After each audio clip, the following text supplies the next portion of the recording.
Hello. Um, well, it's Wednesday, halfway through the week.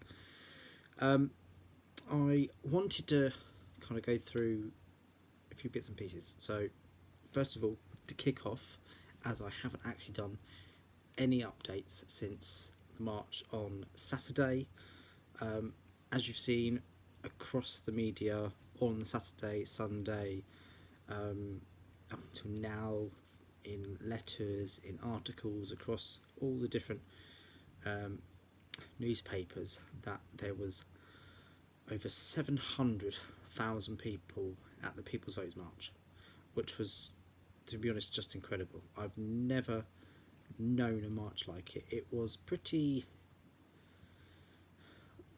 historic, shall we say. It is actually the second biggest march that the country has ever seen in its entire history, especially since Parliament actually was first formed. What? Let me think. Since 1707, I think, give or take a few. Yeah, 1707. That's like nearly over 400 years. So yeah, 411 years since Parliament actually was, since we actually had the first Prime Minister. Just over 400 years. It's ridiculous. But yeah, so Saturday was one of the biggest marches the country's ever seen, and the biggest one obviously was the march against the Iraq War. Tony Blair, former Prime Minister Tony Blair, got us into. Nobody liked the idea. There was 2 million people at that march. 2 million. It's ridiculous. I wasn't there. How old was I? It was 2003, so I was like 15, so young. So it wasn't long after, obviously, 9/11, and it was 5 years before 7/7, so massive. But yeah, so as you can tell, there's a massive shadow behind me. It's because I'm just using 2 cameras, or 2 phones with lights on, so apologies. But I want to bring something else up. So since the march, I've literally threw myself into the People's Vote. I'm trying to get involved with a local branch, but they're not going to be calling themselves the People's Vote area. I won't say where I am. I won't give you my address. It'll be fun. Brexiteers turn up, bang on my door. Actually, talking about that, there was something I saw today on Twitter, which is quite surprising, and I think it was actually on Saturday. He was, so this guy, I think he went to the People's Vote March, and I don't know if he was on the way home or anything. Didn't specifically say, but he'd actually been attacked.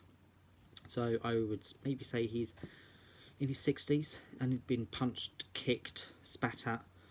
And guess by what? Brexiteers. This is the claim, that he was attacked. Well, he was attacked because there are photos of him on Twitter. We don't specifically know if it was by Brexiteers, but he was wearing a European top. So the assumption that he was at the march, he was wearing his European top, and he's got attacked for being a European, pro-European. So yeah, that was a bit ridiculous, really. So, but yeah, so I've now started up I've now obviously got involved with a local branch of like the People's Vote, whatever they're going to call us. It's a bit late. They should have really started it back in April, but I don't think nobody realised the momentum behind a People's Vote was going to get. So, and they've like raised near enough £500,000 since April. It'd be nice if they raised like 4 times that. They've got millions of people behind them about Brexit, about having a People's Vote, a final say. But then the Brexiteers are saying that, oh, we've already had a People's Vote. In fact, we actually always have a People's Vote at every local, at every town, every district, every borough, every metropolitan, every mayor, every police crime commissioner, every general election. Every mayor, I probably said mayor, so I repeat myself. So there's always a people's vote. So no matter what, if we have one or two within a time frame of a certain amount of time, like we have done, like a general election twice within a 5-year period, Prime Minister, she won't see this, but never mind. That's the thing. We always have a people's vote. So no matter what, if we have two of the same people's vote, it's still going to be people's vote. We'll want to say what we want to say on how we feel. Just because the Brexiteers have done it, because they've made a huge hoo-ha about it for the last 25 years, and the Eurosceptics as well, it's now time for us to say what we want to say. And we want a final say. Final say in it all, no matter what. Sorry.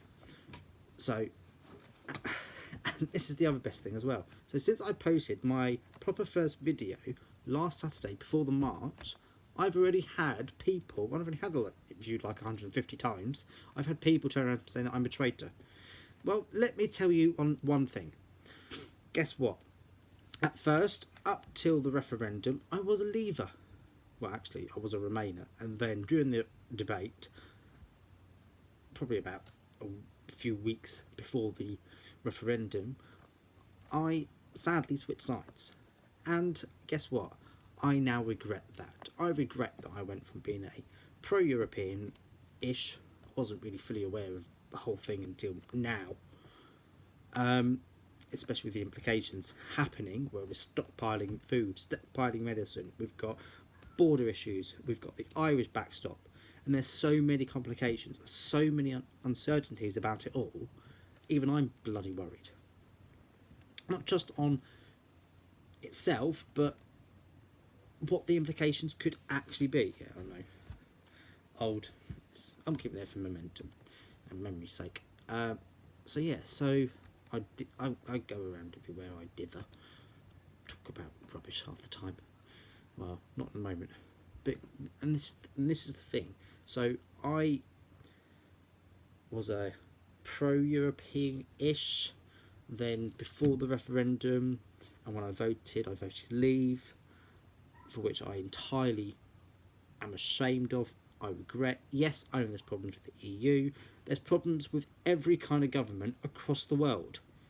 That doesn't necessarily mean we go, oh, we're up sticks and we're out of here.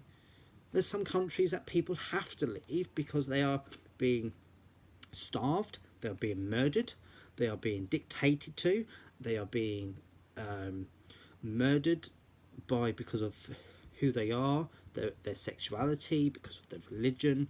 And this is the problem. We're not looking at a solution, we're looking at its in total entirety into something that we all don't understand and we don't get.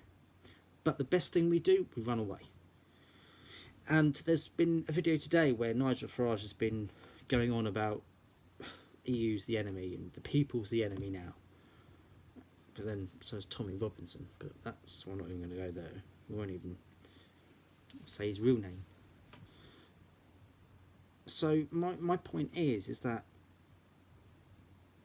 every government across the world is not perfect, and nor is the EU, the European Union, the entity of peace, freedom, and deliverance. All right, maybe not deliverance,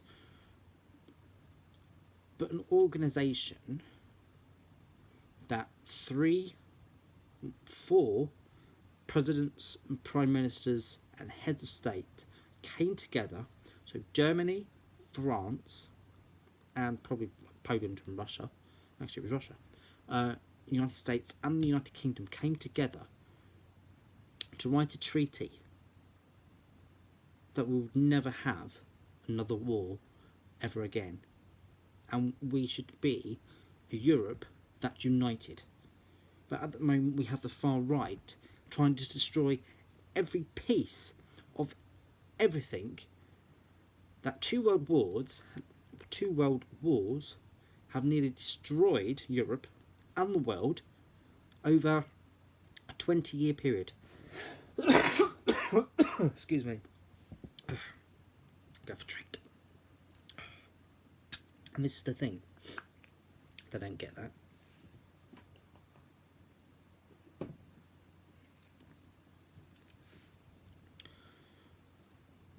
And that's why people from across the country, 100 buses turned up to London, over 100 buses, and a lot of them paid for by celebrities. Do you know what? I totally endorse that. I endorse what CEO of Pimlico paid for a bus, or buses, for people to get down to London. I paid, oh, I didn't pay, well, I've got a train down, I paid for it myself. I endorse and totally am inspired by the celebrities that paid for buses so people can get from Scotland, Wales, the Midlands, the Southwest, all the way down to London, so they could march and so they could shout from the streets all the way from Park Lane to Parliament to say that we want a final say. The whole thing has been ridiculous from start, and we're not even near the finish yet. We don't even know if we'll get to the finish because we still don't know. There's still this uncertainty. There were organisations from Labour, so yeah, would you believe it? Labour members, not the leadership, members that are wanting a final say. There were people from Open Britain, people from Best for Britain. There were people from LGBT for People's Vote. There were LGBT there. There were disability there. There were NHS for the Brexit there. There were so many different entities, and organisations from across the country that came to London on Saturday the 21st of March to march so their voice could try and be heard. But then again, the government won't listen. And this is the problem. The government, to an extent, always does not listen to the people. So yes, it's annoying, but we have to keep going. We will keep marching. We will keep knocking on doors. We will keep raising funds. We will always write to our MPs.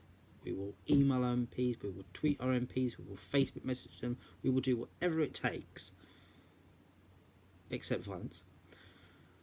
Obviously, let's not go down that road. Let's not start a violence. So we can actually have that final say. I want a final say. I'm 30, for crying out loud. I want a final say on what's happened because of my stupidity and what's the other word? Yes, I think stupidity would be better. I'm even getting it from work going, yeah, it's your own fault. It's your fault. We've got Brexit. Thanks. Sorry, yes, I'm having a beer. So yeah, I don't know. You'll see.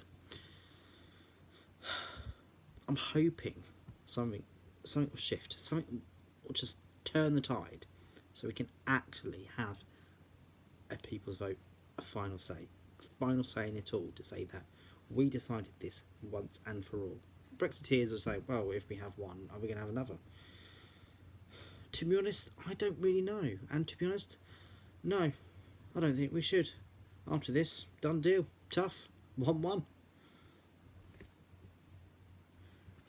And to likes of Nigel Farage, Boris Johnson, David Davis, Jacob Rees-Mogg, and all the other 40 plus, 50 plus now, of Stand Up for Brexit, the grassroots campaign, the Conservative Party, shove it up their arse.